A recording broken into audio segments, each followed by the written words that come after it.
Salut à toutes et à tous et bienvenue dans cette formation gratuite d'1 heure dans laquelle je vais vous donner mes meilleurs conseils pour créer des vidéos au rendu professionnel. Je vais aussi vous partager à travers mon histoire les 6 étapes clés qui m'ont permis de vivre de la vidéo en moins de 3 ans d'activité. Avant de continuer, je me présente très rapidement, je m'appelle Louis, j'ai 30 ans, je suis vidéaste professionnel et le fondateur de Grain, qui est à la fois un studio de création de vidéos et une chaîne YouTube. D'un côté, je produis avec mon équipe des vidéos pour des grands groupes, des agences digitales, des offices de tourisme ou encore des influenceurs. On travaille par exemple régulièrement avec des clients comme Danone, Ikea, TF1, Bonne Maman ou encore Christian Lacroix. On fait plein de types de vidéos différents, des vidéos d'événements, des interviews, des vidéos de présentation de produits, mais ce qu'on préfère, c'est vraiment la vidéo de voyage dans laquelle on s'est spécialisé. En parallèle de cette activité de producteur, je suis aussi créateur de contenu via ma chaîne YouTube Grain, que vous connaissez peut-être, et via laquelle j'aide les vidéastes à progresser depuis plus de 3 ans. Le but de cette formation gratuite, c'est de vous donner un maximum de conseils concrets, actionnables dès la fin de cette vidéo. Si ces conseils vous plaisent et que vous voulez aller plus loin, sachez que cette formation est un condensé de l'école Grain, mon programme d'accompagnement complet pour vivre de la vidéo, que je vous présenterai tout à l'heure, accompagné d'une remise intéressante. Juste avant de commencer, vous vous demandez peut-être à quel profil de vidéaste s'adresse cette formation. Je dirais à la fois à des débutants complets, donc si vous ne connaissez pas grand-chose en vidéo, vous allez apprendre plein de trucs. Mais si vous êtes à un niveau plus avancé, je pense que vous pourrez aussi tirer pas mal d'enseignements intéressants, notamment pour développer vos compétences business. C'est parti, on commence tout de suite avec mon premier conseil pour créer des vidéos au rendu professionnel, bien choisir son matériel. Pour faire une belle vidéo, il faut évidemment une caméra, mais pas que, il faut aussi et surtout une bonne stabilisation, un objectif performant, une belle lumière, un son de qualité, bref, il y a tout un tas d'éléments qui rentrent en jeu dans la création d'une bonne vidéo. Malgré tout, la question qu'on me pose le plus au quotidien, c'est quelle caméra choisir pour tourner mes vidéos. Du coup, je vais tout de suite vous donner mes recommandations de caméra par niveau de budget. Juste un petit warning, prenez vraiment ces recommandations comme un guide et pas comme une vérité absolue. La caméra de vos rêves ne sera pas forcément dans la liste de caméras que je vais donner. Par ailleurs, il y a de grandes chances que ce ne soit pas la même que moi, puisqu'on a tout simplement tous des goûts, des besoins et des budgets différents. Donc prenez vraiment ces recommandations comme un guide global. On commence avec un budget de moins de 200 € et à ce prix-là, si vous avez déjà un smartphone dans votre poche, je vous conseille de commencer la vidéo avec. Il est tout à fait possible de faire des vidéos de qualité professionnelle avec un smartphone. Si vous en doutez, je vous invite à aller voir les différentes vidéos que j'ai faites à ce sujet sur YouTube, plus particulièrement ma comparaison entre un smartphone à 900 € et une caméra à 8000 €. Vous verrez que les résultats sont très intéressants. Ensuite, pour pouvoir vous amuser un peu et notamment incorporer des mouvements de caméra qui viendront enrichir vos vidéos, je vous conseille d'investir dans un stabilisateur pour smartphone comme le DJI Osmo Mobile 4 ou le Zhiyun Smooth Q par exemple, et de vous procurer Filmic Pro, une application à moins de 20 € qui permet de débrayer le mode manuel de votre téléphone. On verra plus tard que c'est très important de se mettre en exposition manuelle pour créer des vidéos au rendu professionnel. Pour commencer, ce sera très bien, vous pourrez déjà explorer pas mal de choses comme les réglages de caméra, les mouvements ou encore l'étalonnage, qui est l'étape qui consiste à donner un style à votre vidéo en retouchant ses couleurs. Pour moins de 500 €, je peux vous recommander des caméras d'action comme la DJI Osmo Pocket ou la GoPro Hero 9 Black. Contrairement aux smartphones, ce sont des appareils pensés pour la vidéo, donc beaucoup plus simple d'utilisation et surtout tout terrain. À ce prix-là, vous pourrez aussi accéder aux premières caméras avec objectifs interchangeables comme le Canon M100 par exemple, le Sony A6000 ou le Lumix GX80. C'est ma recommandation puisque vous allez vraiment passer un cap au niveau de la qualité d'image, de par la taille du capteur plus importante que dans les smartphones ou les caméras d'action, et surtout rentrer dans le vrai monde de la vidéo avec la possibilité de changer d'optique et donc d'améliorer votre storytelling, on en parlera tout à l'heure. Pour un budget entre 500 et 1000 €, je vous recommande 3 appareils hybrides, le Lumix G7, le Sony A6400 et le M50 de Canon. Le G7 et le A6400 sont plus orientés qualité d'image avec plein de fonctionnalités intéressantes, des cadences d'image élevées qui vous permettront de faire des ralentis importants, de la 4K ou encore des profils dits cinéma qui vous donneront une marge de manœuvre importante en étalonnage. Le M50, lui, est plus orienté création de contenu face caméra avec un super autofocus et un écran inclinable, ce qui permet de faire le point automatiquement sur votre visage et d'avoir un retour direct quand vous vous filmez tout seul. Vous verrez, c'est une tendance globale en vidéo, peu de marques arrivent à produire des caméras orientées à la fois qualité d'image et création de contenu. De par mon activité, à savoir la production de vidéos pour des clients, mais aussi sur YouTube, ce sont deux usages qui m'intéressent beaucoup. Et aujourd'hui, selon moi, c'est Canon qui s'en sort le mieux pour réunir ces deux usages dans une seule et même caméra. C'est d'ailleurs une des raisons pour lesquelles on est chez eux aujourd'hui. Pour un budget entre 1000 et 2000 €, je peux vous conseiller 3 hybrides, le Panasonic Lumix GH5, le EOS R de Canon et le Nikon Z6. Le GH5 a des super fonctionnalités pour son prix, notamment la possibilité de faire du ralenti en 4K. Le EOS R est moins impressionnant en termes de capacité vidéo à proprement parler, mais il a un plus grand capteur que le GH5, ce qui vous donnera plus facilement un flou d'arrière-plan prononcé derrière votre sujet. Il sera aussi plus performant en basse lumière, ce qui peut être utile si vous faites des vidéos de soirée ou un type de vidéo où vous n'avez pas beaucoup de lumière disponible. Le Z6, lui, a la particularité de capturer des vidéos en RAW. C'est un format décompressé qui permet d'avoir un maximum d'informations dans votre image, ce qui est particulièrement utile si vous souhaitez effectuer un étalonnage poussé sur vos vidéos. On passe à un budget professionnel entre 2000 et 5000 euros. À ce niveau de prix, chez Sony, vous avez le A7 III et le Sony A7S III. Chez Canon, on va retrouver le R6, le R5, mais aussi le 1DX Mark II, qui est notre caméra aujourd'hui. Et chez Panasonic, vous avez le S5, le S1 et le S1H. Je ne vais pas vous lister toutes les caractéristiques de chacune de ces caméras, sinon je risquerais de vous perdre, mais retenez que chaque marque a ses particularités. Sony est plutôt connu pour sortir des petites bombes de technologie avec d'excellentes performances en basse lumière. Canon se différencie par la qualité des couleurs en sortie de caméra et la facilité d'utilisation de leur modèle. Et enfin, Panasonic se démarque par son excellent rapport qualité-prix. Pour terminer, à partir de 5000 euros et jusqu'à beaucoup plus, on a accès à des caméras de cinéma, comme par exemple la Blackmagic Ursa Mini Pro, la Panasonic EVA1, la C200 de chez Canon ou encore les caméras de la marque Red.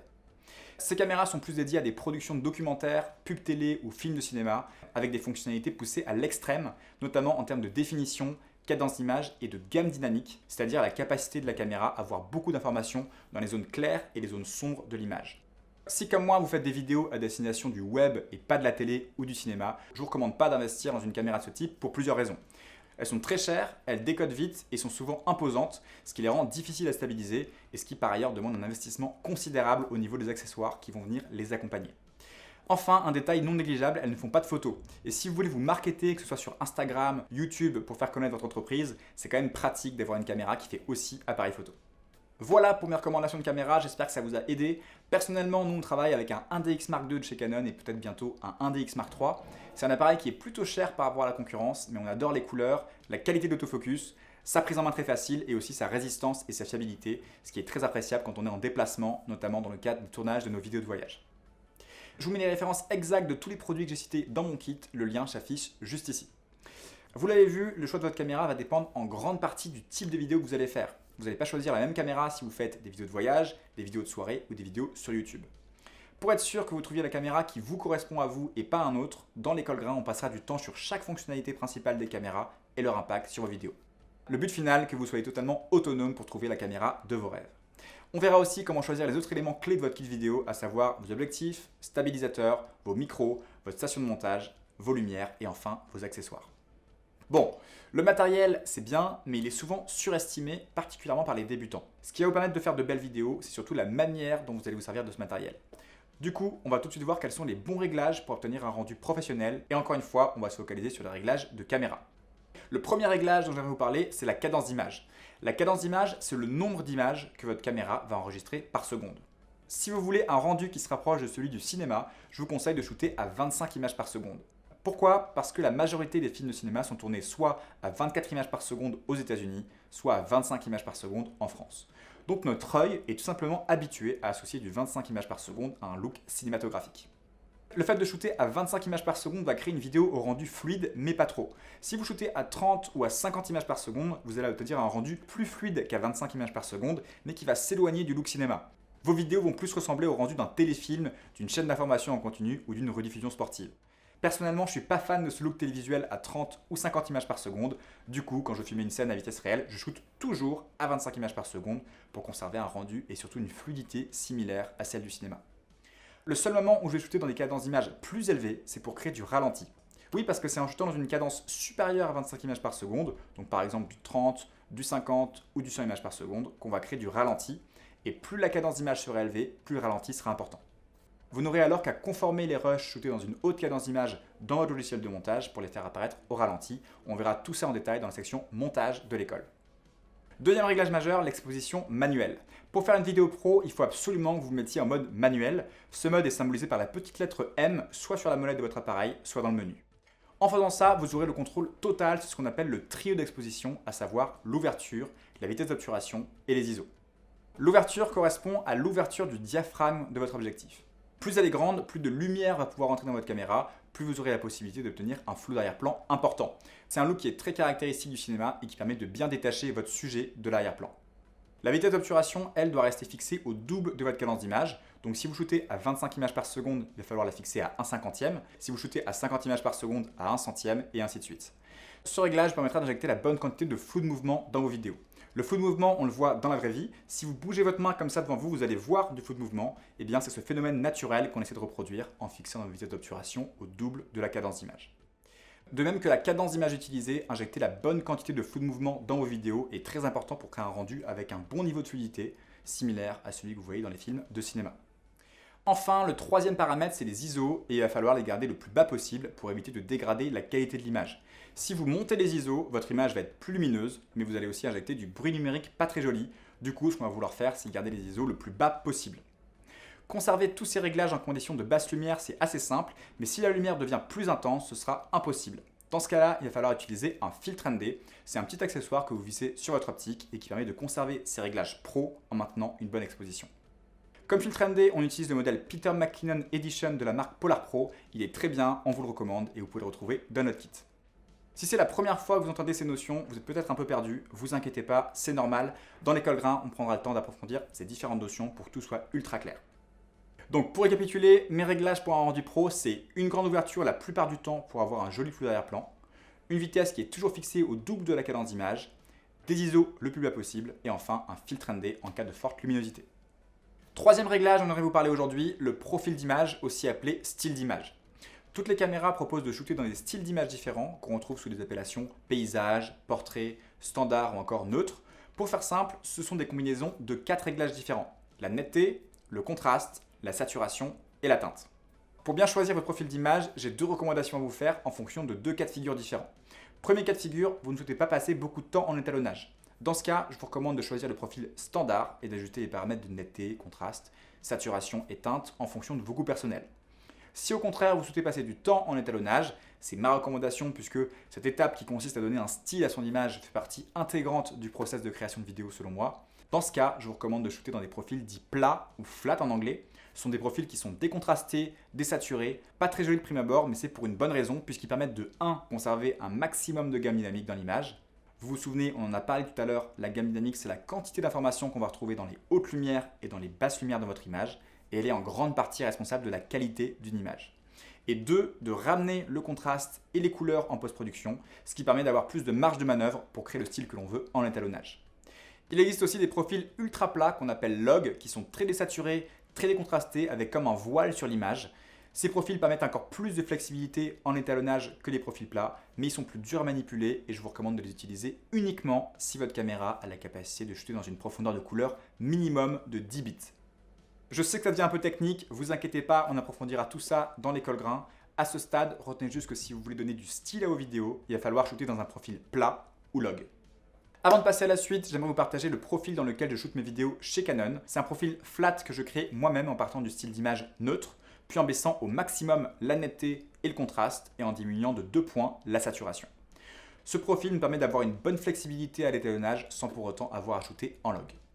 Pour ce qui est des profils plats chez d'autres marques, chez Panasonic, je vous recommande les profils Cine D ou Cine V et chez Sony, je vous recommande les profils Cine 4 ou HLG. Voilà, c'était pour moi les 3 réglages de caméra fondamentaux à maîtriser pour créer des vidéos au rendu pro. Dans l'école grain, on abordera d'autres réglages importants comme la constitution d'un fichier vidéo, la balance des blancs, le choix de la définition, mais aussi les réglages de vos micros et stabilisateurs. Une fois votre matériel acheté et paramétré, il est temps de pratiquer, de sortir et faire des vidéos comme je dis souvent sur YouTube. Du coup, on va tout de suite passer à quelques conseils orientés prise de vue. Mon premier conseil concerne la stabilisation. Retenez bien la chose suivante, une vidéo pro, c'est une vidéo stabilisée. Si vous prenez une caméra à bout de bras comme ça et que vous commencez à filmer, vous avez de grandes chances d'avoir des micro-tremblements dans votre image, ce qui donne un rendu plutôt amateur. Pour pallier à ça, il existe 2 solutions, la stabilisation interne ou la stabilisation externe. Quand je dis stabilisation interne, je parle de la stabilisation intégrée au boîtier de votre caméra. C'est une stabilisation qui est très pratique puisqu'elle permet d'obtenir une image stable sans avoir à investir dans un système externe. Mais personnellement, j'utilise quasiment jamais car elle peut causer des déformations sur les bords de l'image. Deuxième solution qui me plaît beaucoup plus, la stabilisation que j'appelle externe, qui consiste à utiliser un système de stabilisation qu'on va venir fixer à notre caméra. Il existe plein de stabilisateurs différents, que je détaille d'ailleurs dans l'école, mais si je devais en sélectionner uniquement 2, je choisirais un Steadicam de points, comme par exemple le Glidecam HD Pro ou le Flycam Red King, ou alors un stabilisateur 3 axes comme le DJI Ronin RS2 ou le Zion Crane 3. Un stabilisateur de points type Glidecam est plus long à maîtriser, mais il permet d'obtenir plus de rendus différents que les stabilisateurs 3 axes. On peut par exemple créer un effet flotté dit Steadicam ou alors un rendu main levée plus organique, comme si la caméra était entre les mains d'une personne. Le stabilisateur 3 axes, lui, est beaucoup plus facile à maîtriser, mais permet uniquement des mouvements flottés, très fluides, voire robotiques, ce qui peut résulter au final dans des plans qui peuvent manquer un peu d'âme selon moi. Quoi qu'il en soit, ce sont deux outils indispensables que j'utilise dans la production de mes vidéos pour des situations différentes. Que vous utilisiez l'un ou l'autre, voici quelques astuces pour bien les manier. Déjà, il faut bien les équilibrer. Une fois que vous avez installé votre caméra sur un de ces stabilisateurs, il y a une petite procédure à suivre pour bien équilibrer la caméra sur le stab. C'est une étape très importante à ne pas négliger. Si vous ne faites pas, la qualité de la stabilisation sera très dégradée. Je vous expliquerai en détail dans l'école comment équilibrer votre Steadicam 2 points et votre stabilisateur 3 axes et comment paramétrer les moteurs pour une stabilisation ultra fluide. Deuxième conseil, marchez de façon très douce en posant d'abord vos talons sur le sol puis le reste de votre pied de façon à amortir un maximum les vibrations. J'appelle ça la marche ninja. 3. Utilisez un objectif grand angle. On en parlera juste après, mais il existe des objectifs dits grand angle qui voient beaucoup d'éléments autour d'eux et des téléobjectifs avec un rendu plus resserré comme si on zoomait dans l'image. Il faut savoir que plus l'objectif est grand angle, plus il sera facile à stabiliser. Si vous débutez, privilégiez donc ce type d'optique sur votre stabilisateur. Enfin, songez à utiliser du ralenti. Le fait de tourner dans une haute cadence d'image et de ralentir ensuite vos rushs en post-production va avoir pour effet de stabiliser naturellement vos vidéos. Vous pouvez donc utiliser cette astuce pour augmenter encore un peu plus la stabilisation. Deuxième conseil orienté prise de vue, le mouvement. En vidéo, ce qui est intéressant par rapport à la photo, c'est qu'on travaille sur des images animées et pas des images fixes. Du coup, on peut intégrer du mouvement à ces films. Personnellement, j'utilise à 90% seulement 3 mouvements de caméra et leur déclinaison que je vais vous dévoiler tout de suite. Le premier mouvement que j'aime faire, c'est le suivi. Il consiste à suivre son sujet, soit derrière, soit devant, soit sur le côté. C'est un mouvement plutôt simple mais très efficace qui permet de dévoiler le lieu où on se trouve et de se sentir dans l'action avec le personnage puisqu'on le voit évoluer dans son environnement. Deuxième mouvement de caméra que j'utilise beaucoup, l'approche. Ce mouvement consiste, comme son nom l'indique, à s'approcher ou à s'éloigner de votre sujet. C'est un mouvement qui fonctionne bien quand il est très doux, très subtil et il y a deux façons de le faire, soit avec l'autofocus, soit en mode focus manuel. Dans le premier cas, votre sujet va toujours rester net lorsqu'on s'approche, et dans le deuxième cas, il va commencer en étant flou et devenir net au fur et à mesure qu'on s'avance vers lui. Enfin, troisième mouvement de caméra, l'orbite. Ce mouvement consiste à tourner autour de votre sujet, que ce soit de droite à gauche ou de gauche à droite. Ce qui est particulièrement intéressant dans ce mouvement, c'est que vous allez avoir l'arrière-plan qui va tourner à une vitesse différente du premier plan. On appelle ça l'effet parallaxe. Voilà, vous connaissez maintenant les 3 mouvements de caméra que j'utilise à 90% du temps. Et ce qui est super, c'est qu'on peut les décliner en changeant la hauteur, avec par exemple un suivi au niveau des pieds, ou alors cumuler 2 mouvements, par exemple un suivi et une approche. Troisième élément majeur à considérer lors d'un tournage, la lumière. La lumière, c'est un des éléments les plus sous-estimés en vidéo, alors que c'est elle qui va faire le plus de différence entre une vidéo pro et une vidéo amateur. Voici quelques conseils pour shooter en lumière naturelle et en lumière artificielle. La lumière naturelle, c'est tout simplement la lumière émise par le soleil. Comme vous le savez, je fais beaucoup de vidéos de voyage et j'adore shooter dans des conditions de lumière naturelle. Mais attention, pour avoir un beau rendu sur vos vidéos, il y a quelques règles à respecter. La première, c'est de shooter à la bonne heure. La meilleure heure pour shooter en lumière naturelle, c'est ce qu'on appelle la golden hour, ou heure dorée en français. C'est la première heure après le lever du soleil et la dernière heure avant le coucher du soleil. Pendant ces heures-là, le soleil va être bas, la lumière rasante, les couleurs vont ressortir, tout va être plus saturé, plus doré, ce qui va avoir pour effet de sublimer vos vidéos. Donc si vous êtes en extérieur, je vous conseille dans la mesure du possible de shooter un maximum pendant ou proche de la golden hour. La lumière naturelle, c'est bien, mais il arrive aussi souvent de devoir shooter en intérieur, dans le cas d'interviews par exemple. Dans ce cas, il va falloir utiliser ce qu'on appelle la lumière artificielle pour éclairer votre sujet. L'utilisation de la lumière artificielle peut faire un peu peur, mais en réalité, il y a quelques notions à connaître, pas très complexes, qui vous permettront de commencer sur d'excellentes bases. Déjà, il n'y a pas forcément besoin de plusieurs lumières pour faire une belle interview. On peut tout à fait commencer avec une seule lumière. D'ailleurs, la vidéo que vous voyez en ce moment même est tournée avec une seule lumière artificielle, juste ici, la Aputure 120D, associée à un gros dôme qui sert à diffuser la lumière et la rendre beaucoup plus douce. Pour commencer, c'est ce que je vous recommande, une lumière LED assez puissante comme la Aputure 120D. Vous avez aussi la Godox SL150 qui est une très bonne alternative moins chère et un dôme pour diffuser la lumière. Ça vous permettra de bien éclairer vos sujets et de pouvoir couvrir déjà plein de situations différentes. On verra dans l'école qu'il existe différents types de lumière, la lumière douce et la lumière dure, utiles dans différentes circonstances et qu'on peut créer pas mal de looks différents juste en modifiant le placement de ces lumières. Voilà, c'était quelques conseils majeurs orientés prise de vue. Dans l'école grain, on verra également d'autres notions clés liées au tournage, comme la composition, la gestion de la mise au point, ou encore l'utilisation d'outils pour gérer parfaitement son exposition. Bon, à ce stade, vous devriez déjà avoir une meilleure idée de comment créer une image professionnelle, mais malheureusement, ça ne suffit pas. Pour créer une vidéo captivante, il faut que la qualité de vos images soit au service de l'histoire que vous allez raconter. On va donc maintenant voir quelques conseils liés au storytelling, c'est-à-dire comment bien raconter une histoire en vidéo. Première chose cruciale, le choix de votre objectif. Le choix de telle ou telle optique va avoir un effet non seulement sur la qualité de votre image, mais aussi sur l'émotion ou le ressenti que vous allez transmettre au spectateur. Il existe plusieurs types d'objectifs qu'on peut regrouper en 3 catégories, les grands angles, les standards et les téléobjectifs. Les grands angles offrent un champ de vision large et permettent donc de voir beaucoup d'éléments autour d'eux. Ils sont par exemple très utiles pour shooter de l'architecture ou des paysages, mais en plus d'avoir un angle de vue important, ils vont donner un sentiment d'immersion à la personne qui regarde la vidéo, comme si elle vivait le moment avec le personnage. A l'inverse, avec un téléobjectif, c'est-à-dire un objectif qui offre un champ de vision beaucoup plus resserré ou plus zoomé en quelque sorte, on va avoir l'impression opposée, comme si on regardait la scène de loin, un peu comme un spectateur. Ce changement de perception en fonction de l'optique que vous allez choisir est très important à intégrer puisqu'il va vous permettre de mieux construire votre histoire grâce au choix de vos objectifs. Pour bien raconter une histoire, il est aussi très important d'utiliser différentes perspectives, on appelle ça des valeurs de plan. Ça vous permettra d'avoir beaucoup plus d'options au montage et donc de construire plus facilement votre vidéo.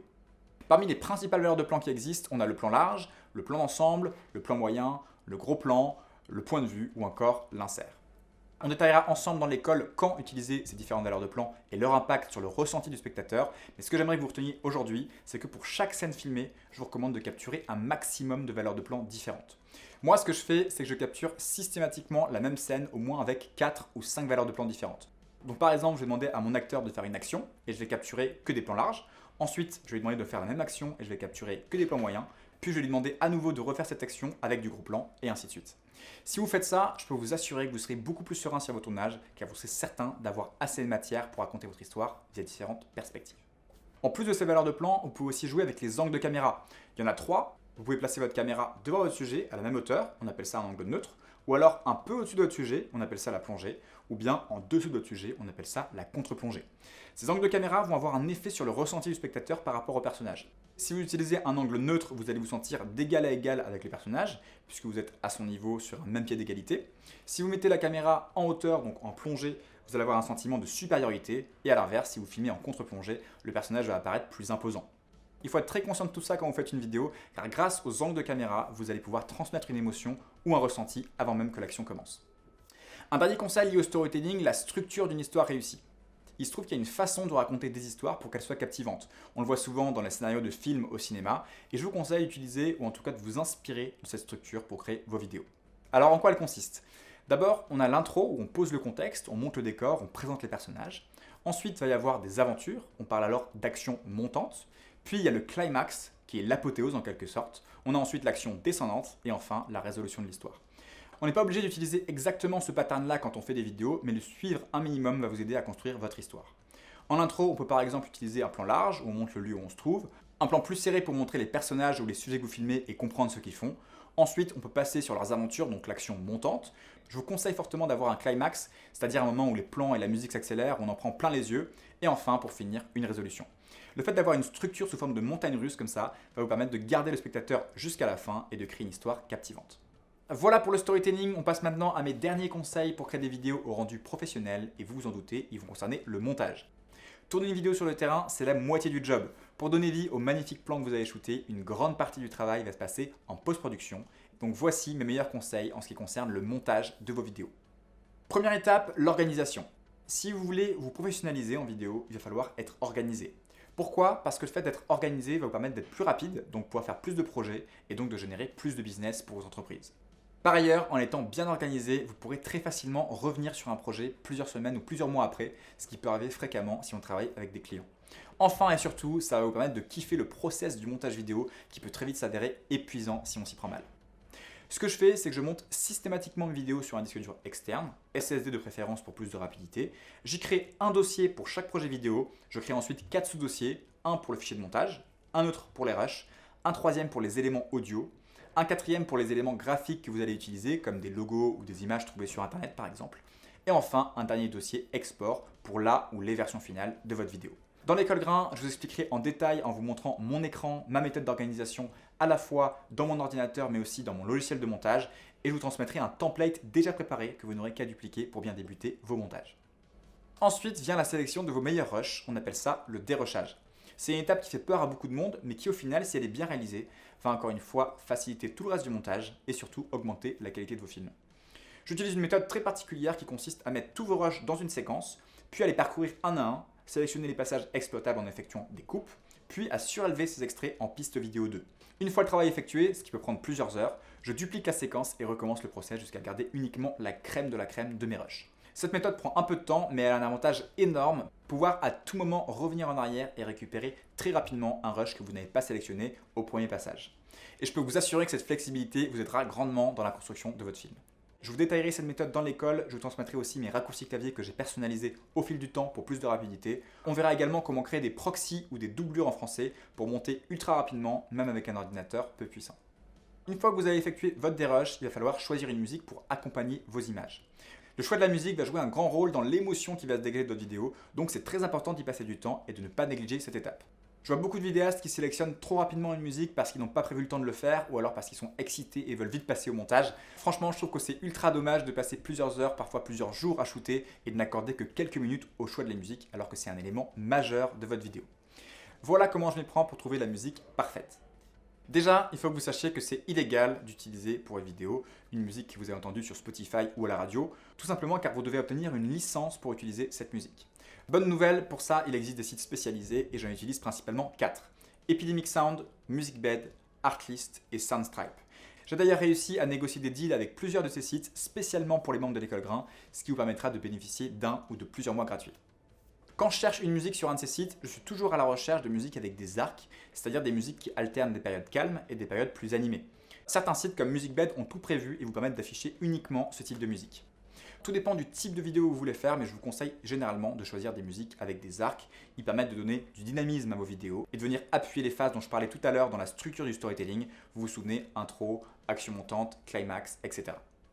Une fois que j'ai trouvé une musique que j'aime bien, je l'écoute ensuite en survolant en même temps très rapidement mes meilleurs rushs.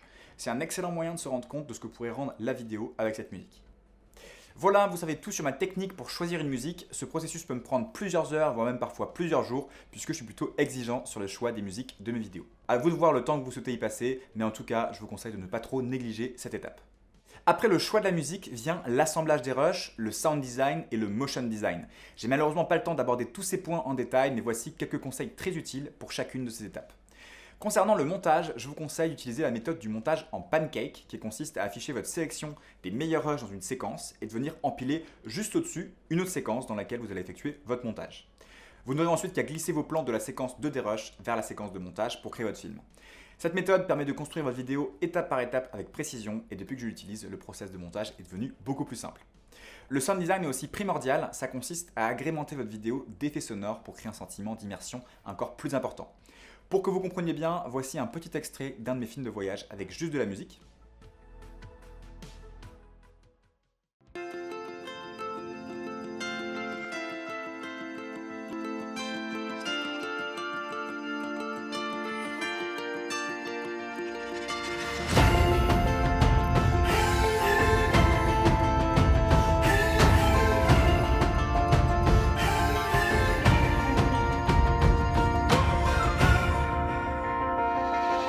Et maintenant, voici le même extrait avec de la musique et des effets sonores.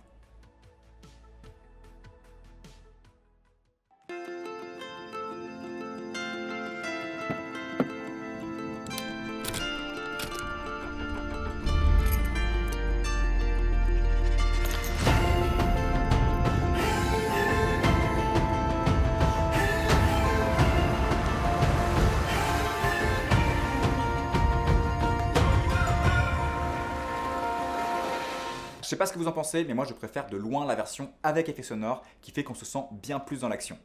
Dans l'école Grain, je vous expliquerai comment trouver de bons effets sonores et les ajouter à votre film. Je vous fournirai aussi un pack avec mes effets sonores préférés. Ça vous évitera d'avoir à construire depuis zéro votre bibliothèque d'effets sonores. Une belle vidéo passe aussi par le motion design, c'est tout simplement l'ajout d'animations de texte ou de forme à vos vidéos. Il faut savoir que le motion design c'est un métier à part entière, ça prend énormément de temps. Notre but c'est pas de faire de vous des animateurs pros, mais que vous puissiez obtenir un résultat professionnel sans y passer trop de temps. Et j'ai une bonne nouvelle, il existe des solutions, des templates d'animation pré-remplis qui fonctionnent sur Premiere, même pas besoin de passer sur des logiciels plus complexes comme After Effects. En 2-3 clics, vous pouvez créer ou modifier une animation et les résultats sont top. C'est d'ailleurs un de ces templates que j'utilise pour toutes les animations que vous voyez depuis le début de cette vidéo. Dans l'école Grain, on vous listera nos templates d'animation préférés et on verra comment les utiliser en détail. Enfin, dernière étape du montage, ma partie préférée, l'étalonnage. Cette étape consiste à donner un style, un look particulier à votre vidéo. Pour faire ça, on va utiliser des LUT ou Lookup Table en anglais. Pour faire simple, c'est un peu comme des filtres Instagram pour vos vidéos. Ils permettent de modifier les couleurs et de reproduire des styles particuliers qu'on retrouve au cinéma. Par exemple, les blockbusters hollywoodiens utilisent pas mal le look teal and orange qui consiste à accentuer les teintes bleues dans les ombres et les teintes orangées dans les hautes lumières. Voici comment j'étalonne une vidéo en quelques étapes avec une LUT teal and orange que j'ai créée en collaboration avec lutify.me, un site spécialisé dans la création de LUT. D'abord, je glisse un plan dans ma séquence, j'ouvre l'effet couleur lumétrie, je vais ensuite dans l'onglet créatif pour charger ma LUT, je baisse ensuite un peu son intensité pour qu'elle sublime mon plan sans trop dénaturer les couleurs, puis j'ajuste l'exposition, le contraste et la saturation de mon rush en veillant à ce que je ne perde pas trop d'informations dans les basses et les hautes lumières de l'image. Pour ça, je vous conseille de vous servir des scopes, des outils très pratiques qui montrent la répartition de la lumière dans votre image. Dans l'école, on verra évidemment tout mon process d'étalonnage pas à pas avec et sans LUT. Vous aurez aussi accès gratuitement à la LUT que je viens d'utiliser dans l'exemple et à une réduction intéressante sur d'autres packs de LUT chez lutify.me. Voilà, on a fait le tour de mes meilleurs conseils pour créer des vidéos au rendu professionnel. J'espère que ça vous a plu et que ça vous aidera à créer de meilleures vidéos. Je vais maintenant partager à travers mon histoire les 6 étapes clés qui m'ont permis de vivre de la vidéo au bout de 3 ans d'activité. Pour être plus précis, quand je dis vivre de la vidéo, je parle de dépasser le palier des 100 000 € de chiffre d'affaires. Pour vous expliquer tout ça, il faut que je remonte 4 ans en arrière. À l'époque, je ne faisais pas du tout de la vidéo, je travaillais en tant que chef de projet marketing dans un grand groupe. Oui, parce que j'ai pas fait d'école de cinéma ni de formation audiovisuelle, j'ai fait une école de commerce avec pour but de travailler dans la publicité.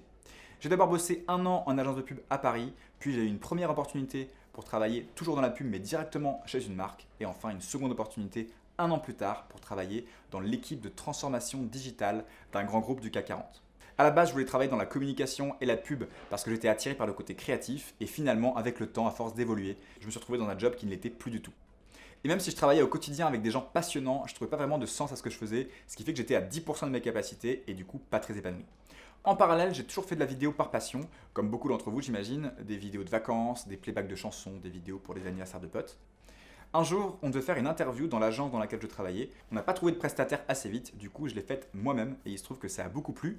Au fil du temps, on m'a demandé de faire de plus en plus de vidéos et au bout d'un moment, je me suis dit pourquoi pas les facturer. Du coup, j'ai créé une micro-entreprise et j'ai commencé à vendre des prestations vidéo en parallèle de mon job. Avec le temps, je prenais de plus en plus de plaisir à faire ça, beaucoup plus que dans mon vrai job au final, et un jour je me suis dit pourquoi pas tenter de faire de cette passion de la vidéo un métier. J'ai pris mon courage à deux mains, j'ai quitté mon job et je me suis lancé à temps plein dans la vidéo en août 2016. À partir de ce jour-là, tout a changé, j'étais plus à 10% de mes capacités mais plutôt à 2000%, tout simplement parce que je faisais quelque chose qui me plaisait vraiment. Donc ça pour moi c'est la première étape fondamentale, faites ce que vous aimez. Si vous êtes en ce moment dans un job ou des études qui ne vous plaisent pas, que de l'autre côté vous êtes passionné par la vidéo, que les gens autour de vous disent que vos vidéos sont top, c'est peut-être un signe comme quoi il faut se lancer. Et je peux vous garantir que si vous kiffez votre job au quotidien, vous serez sur la bonne voie pour en vivre quel que soit le domaine, puisque vous aurez une énergie folle. Dans l'école Grain, on vous accompagnera sur cette phase importante, notamment dans le choix du type d'entreprise à créer pour démarrer dans la vidéo. Après m'être lancé, le problème c'est que mes vidéos n'étaient pas encore assez pro, elles étaient de bonne qualité, mais c'était pas suffisant pour gagner ma vie avec. Du coup, ce que j'ai fait, c'est que j'ai commencé à me former plus sérieusement à la vidéo, ce qui m'amène à l'étape numéro 2, investir. Ça peut être investir du temps. Moi, par exemple, au début, j'ai passé beaucoup de temps à me former avec des vidéos gratuites sur YouTube. J'adore YouTube, c'est une plateforme géniale pour apprendre, mais les vidéos sont quand même assez inégales en termes de qualité et on peut rapidement passer des heures à parcourir des dizaines de tutos sans forcément trouver la bonne information. Du coup, on se retrouve souvent à perdre son temps et ça peut générer pas mal de frustration. Pour essayer de me former plus rapidement, j'ai décidé d'investir non plus du temps, mais de l'argent dans des formations en ligne payantes. J'ai d'abord suivi les formations de Mati Apoya, un youtubeur canadien que vous connaissez peut-être. J'ai suivi d'autres formations ensuite sur des sites comme tuto.com, Skillshare ou Udemy. Mais celle qui a vraiment fait la différence pour moi, c'est Full Time Filmmaker d'un américain qui s'appelle Parker Walbeck. Toutes ces formations m'ont permis de progresser beaucoup plus vite qu'avec des vidéos YouTube et c'est exactement ce que je veux faire avec l'école Grain. Vous donner un raccourci pour vous faire gagner un maximum de temps en regroupant dans un seul et même endroit toutes les infos dont vous avez besoin, hiérarchisées étape par étape pour que vous n'ayez pas à chercher ailleurs. Donc l'investissement c'est clé, investir du temps, investir dans ses connaissances, mais je vous conseille aussi d'investir dans du matériel de qualité. Je l'ai dit au début de la formation, on peut tout à fait commencer la vidéo avec un smartphone, mais si vous voulez passer au niveau professionnel et être vu comme un pro, il va falloir rapidement investir dans du matériel de pro, tout simplement. Quand je me suis lancé, j'ai d'abord investi dans un GH4, une très bonne caméra qui m'a permis de faire de bonnes vidéos, mais je ne me suis pas arrêté là. Dès que j'ai commencé à rentrer mes premières missions, j'ai quasiment tout réinvesti dans du matériel encore plus performant, puisque je suis passé assez vite sur un 1DX Mark II. Je sais que c'est une caméra qui coûte cher, plus de 5000 euros, et c'était un gros budget pour moi à l'époque, mais au final, c'est un investissement qui a été payant puisque la qualité de mes vidéos s'en est ressentie et les clients ont été de plus en plus nombreux à me contacter, notamment grâce à la qualité d'image que je pouvais proposer comparée à la concurrence. Donc il ne faut pas hésiter à investir, que ce soit du temps perso, dans des connaissances, dans son matériel ou encore dans d'autres domaines qui vont vous permettre de développer votre activité. Aujourd'hui, je continue encore à investir plus que jamais, toujours dans les formations à la vidéo, mais aussi dans des formations plus axées business. J'ai investi dans des ressources humaines aussi, puisque j'ai recruté plusieurs personnes pour m'aider dans le développement de grains. Et j'ai aussi récemment investi dans un bureau privé dans mon coworking. Bref, vous l'avez compris, l'investissement c'est une notion clé si vous voulez progresser rapidement dans votre activité, quel que soit le domaine. Dans l'école Grain, je vous listerai l'ensemble des investissements que j'ai faits et qui m'ont permis de développer rapidement mon activité.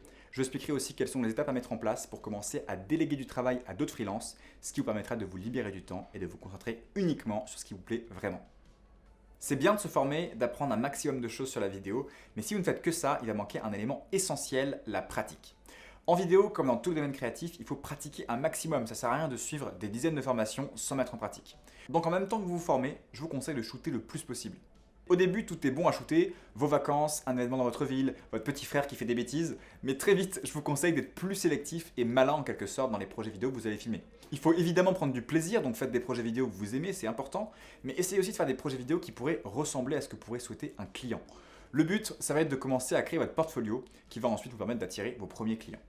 Il faut savoir que les vidéos que vous allez faire, si vous les partagez ensuite sur les réseaux sociaux, vont attirer naturellement des clients qui veulent créer ce genre de vidéos. C'est exactement ce qui s'est passé avec mes vidéos de voyage. Quand j'ai voulu me lancer dans la vidéo de voyage, je me suis dit pourquoi pas filmer mes prochains voyages perso et essayer de faire des vidéos dans le style road trip qui pourraient plaire à des marques. J'ai eu la chance de partir en Californie, à Bali et à Tahiti en l'espace de 3 ans.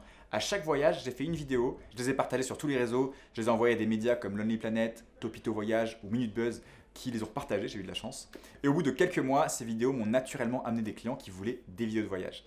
Par exemple, l'Office de tourisme de Guadeloupe m'a contacté il y a quelques semaines et j'ai eu la chance de réaliser une vidéo pour eux grâce à ces vidéos de voyage que j'avais faites à l'origine. Pour vous perfectionner, n'hésitez pas non plus à faire des vidéos gratuites en allant démarcher proactivement des potentiels clients. Ça peut être des restaurants en bas de chez vous, des marques que vous aimez bien.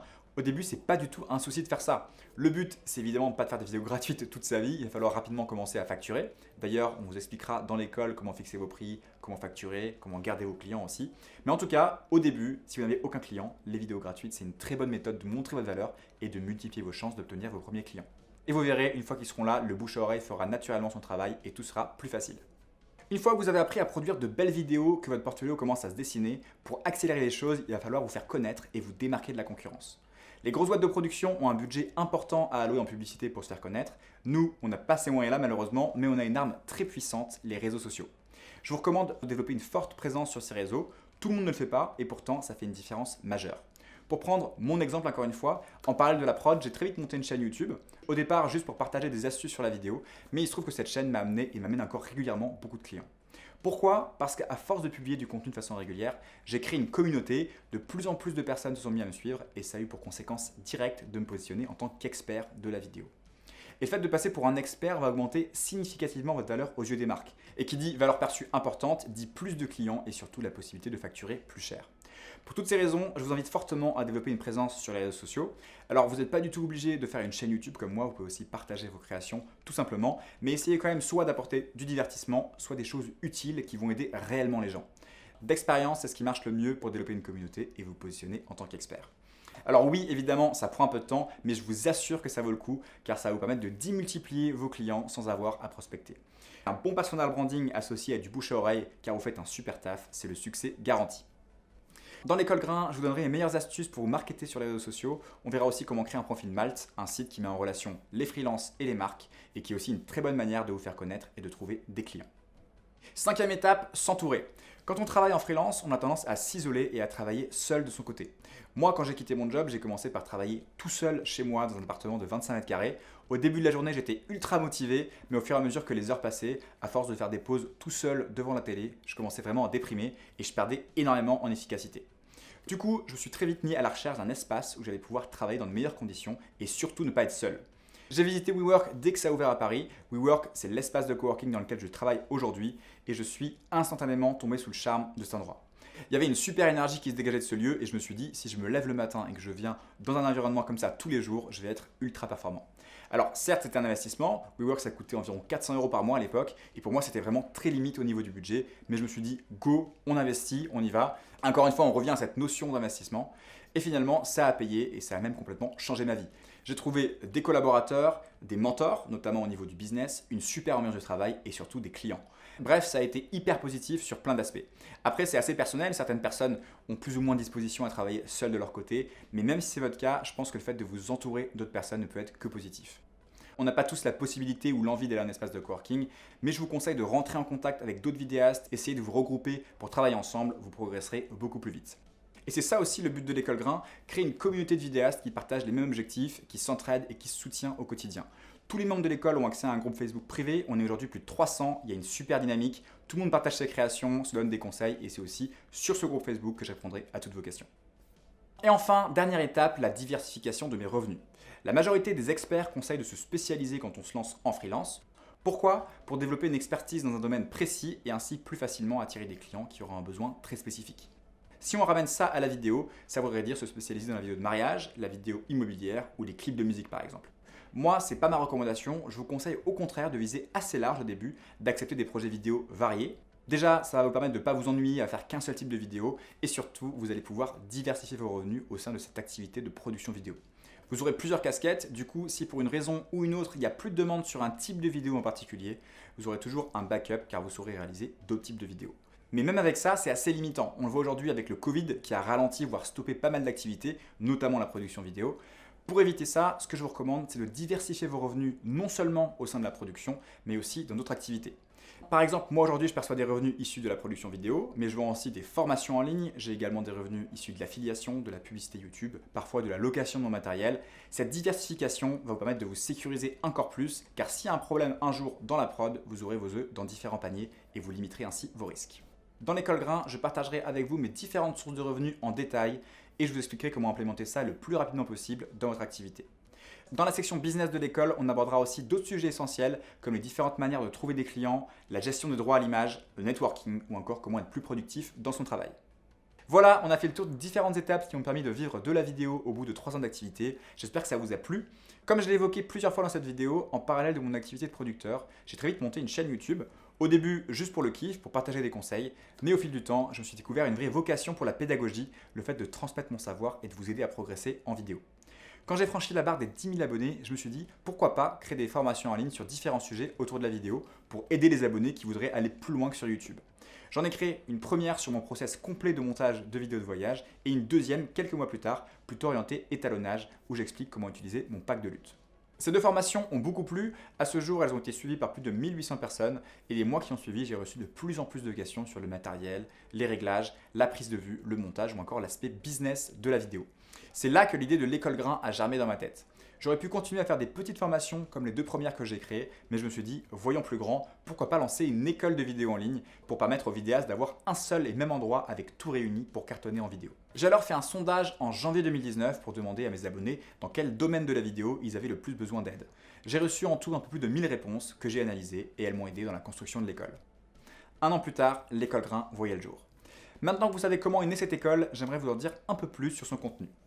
L'école Grain, c'est donc un programme d'accompagnement 100% en ligne pour apprendre étape par étape, d'une part à créer des vidéos de qualité professionnelle et d'autre part à développer votre activité en tant que freelance ou société de production vidéo. Mon but, vous l'avez compris, c'est de vous faire gagner un maximum de temps dans votre progression en vous apprenant tout ce que j'ai mis des années à apprendre via mon expérience sur le terrain, mes lectures et les différentes formations que j'ai pu suivre. Tout ça avec un seul objectif final, que vous puissiez vivre de la vidéo le plus vite possible. Le cœur de l'école, ce sont les tutoriels vidéo. Ils sont divisés en 5 grandes sections: matériel, réglage, prise de vue, montage et business. Il y a des vidéos théoriques face caméra comme celle-ci pour vous expliquer des concepts de base, des vidéos où je vous partage mon écran notamment dans la section montage, mais aussi des vidéos sur le terrain. Si vous voulez connaître en détail les thèmes abordés, tout est indiqué sur la page récapitulative de l'école à laquelle vous aurez accès dans un instant. Ce qui différencie l'école Grain de pas mal de formations en ligne, c'est qu'elle n'est pas figée, elle évolue au fil du temps. De nouvelles vidéos arrivent régulièrement et les vidéos déjà publiées sont mises à jour en fonction de mon évolution et celle du monde de la vidéo. En plus de ces tutos vidéo, il y a toute une série de bonus qui viennent s'ajouter. Vous aurez accès à un groupe Facebook privé pour qu'on puisse échanger tous ensemble au quotidien, entre nous. Ce groupe compte aujourd'hui plus de 300 personnes ultra motivées et il y a une super dynamique d'apprentissage. On n'est vraiment pas là pour se juger mais pour s'entraider et avancer ensemble. C'est sur ce groupe que je communique sur la sortie des nouvelles vidéos et c'est aussi là que vous pourrez me poser toutes vos questions. Sur le groupe Facebook, on organise aussi régulièrement des live vidéos pour répondre à vos questions de façon plus développée que par écrit, mais également avec des invités pour discuter de leur parcours ou aborder des thématiques importantes pour progresser en vidéo. On publie aussi des making-of de tournage. Dès qu'on tourne une prod pour un client, on filme les différentes étapes pour que vous puissiez voir concrètement comment on tourne nos vidéos sur le terrain, les réglages qu'on utilise pour telle ou telle situation, comment on dirige nos acteurs, comment on place nos lumières, etc. On inclut aussi très souvent à ces making-of une analyse du montage final pour que vous puissiez avoir une vision sur le process intégral de création de vidéos. Tous les mois, on décrypte aussi des vidéos réalisées par les membres et on publie ces feedbacks sur le groupe pour que tout le monde puisse en bénéficier. En rejoignant l'école, vous aurez aussi accès à des remises sur du matériel vidéo, des logiciels ou des services pour vous aider dans le développement de votre activité. On a déjà négocié des deals avec Epidemic Sound, MusicBed et Artlist pour la musique de vos vidéos, avec Lutify.me pour progresser en étalonnage ou encore avec mon cabinet comptable pour la création de sociétés. Et d'autres deals arrivent très prochainement. On met également à votre disposition des ressources à télécharger, mon pack de lutte, des effets sonores, mes raccourcis clavier, mon template de montage, des fichiers de grains, des fiches récap, des bandes noires ou encore des presets divers et variés. Enfin, 2 fois par an, on organise des concours vidéo sur des thèmes précis avec du matériel vidéo à gagner à la clé. Et en bonus final sont inclus dans l'école Grain ma formation sur mon workflow complet de montage de vidéos de voyage et celle sur mon pack de lutte.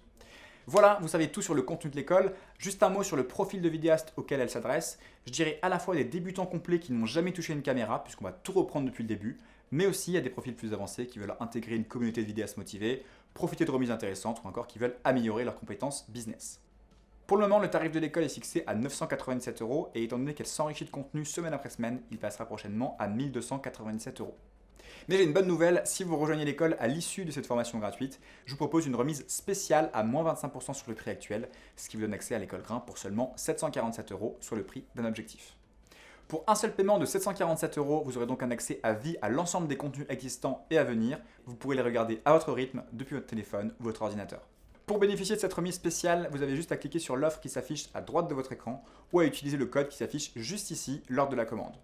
Aujourd'hui, plus de 300 personnes ont rejoint l'école Grain et les retours sont très positifs. Je vous laisse regarder cette petite vidéo pour vous faire une meilleure idée de la vie des membres.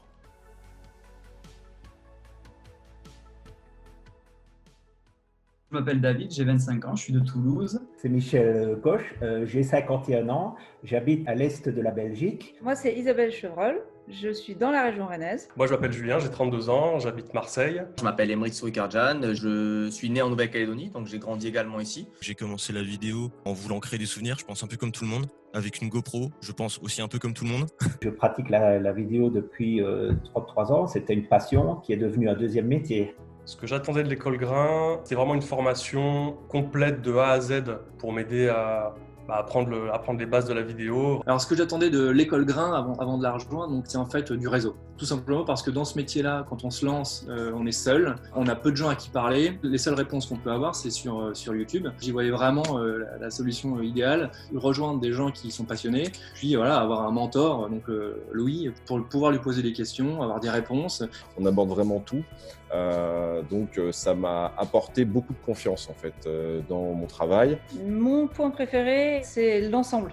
C'est l'équilibre qu'il y a justement dans l'école. Que du tuto, sans avoir la partie communauté, on est plus limité. Là, on a vraiment un échange entre nous, un échange avec lui qui est hyper réactif tout le temps. Ce que j'aime beaucoup dans l'école Grain, c'est la communauté qu'il y a derrière. C'est une communauté extrêmement bienveillante. On a pu rentrer en contact les uns avec les autres par le groupe Facebook, qui est très bien géré et très bien développé. On se donne des petits conseils, on se partage nos posts, on s'entraide énormément. Ce que je préfère dans l'école Grain, c'est clairement les making-of. On voit vraiment l'envers du décor, les coulisses du tournage, et c'est vraiment hyper important pour un vidéaste quand on commence, parce qu'effectivement on a 1000 questions en tête. Juste le fait de voir comment Louis fonctionne, comment Louis travaille, comme en plus il décrit vraiment tout dans ce making-of, bah, c'est top. Le fait de pouvoir voir que Louis, qui était vraiment mon premier youtubeur que j'ai commencé à suivre dans le domaine de la vidéo, soit là avec nous quoi, et on puisse échanger directement avec lui. Moi, de ma petite île, c'est comme si je parlais à une superstar.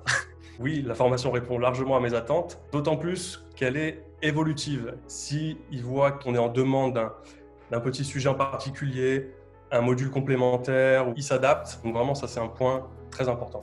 Moi, je voudrais dire juste une chose à toutes les personnes qui hésiteraient à rejoindre l'école. C'est un groupe fantastique et surtout, ça ne coûte pas très cher pour ce qui est donné. N'hésitez pas, venez nous rejoindre. Si vous hésitez à rejoindre l'école Grain, le meilleur moyen, ce serait d'entrer en contact avec nous, les élèves. Il y a le hashtag École Grain sur Instagram qui répertorie pas mal de photos et de vidéos. Moi, vous pourrez rentrer en contact sur mon Instagram, je répondrai à vos questions avec plaisir. Si j'ai un conseil pour vous, parce que vous êtes en train d'hésiter à se dire je vais me former à l'école Grain, c'est d'arrêter d'hésiter et d'y aller. Parce que l'investissement est génial et il y a tellement d'évolution que de toute façon, on va en avoir pour nous, pour nos formations, sur tous les plans. Donc il faut y aller, faut pas hésiter. Il y a comme un label École Grain, il y a une entité vraiment, on fait tous partie de la même équipe, la même team Grain, tu vois. Si vous hésitez encore à rejoindre l'école Grain, n'hésitez plus.